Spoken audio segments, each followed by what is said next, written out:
In counties such as Turkana, Wajir, West Pokot, Samburu, Garissa and Mandera, making a simple phone call comes at an added cost as residents have to make trips of up to 50 kilometers more than 16 years after the rest of the country began enjoying commercial mobile phone use.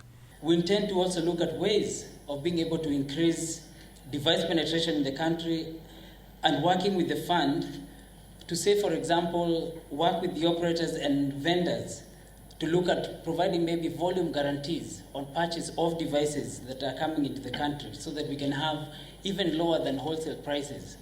According to the final ICT Access Gap study, 5.6% of Kenyans, mainly in Upper Rift and Northeastern, have no basic mobile service 2G, 78% of the population have no 3G, while 1,927 sublocations are without the digital terrestrial signal even after the countrywide digital migration. This is set to change in November this year.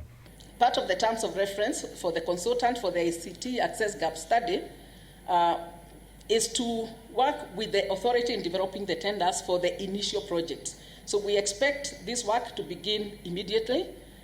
We've seen they're going for field validation within the next few days, and so we expect soon after that we can advertise the tenders at the beginning of the next financial year and award the tenders by November 2016. The Universal Service Fund has seen 2.94 billion shillings contributed to the kitty by telcos, with CA adding 1 billion shillings, bringing the total to 3.94 billion shillings.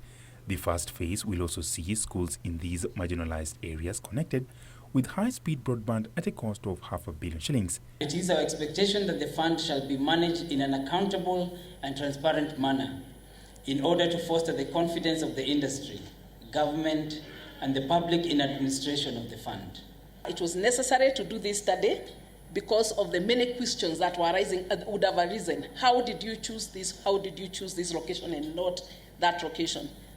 By the year 2020, the Universal Service Fund is expected to collect at least 9 billion shillings to bridge ICT gap across the country. USAC will, however, have to validate these areas before tenders are issued. Ronald Willie, News Hour Business.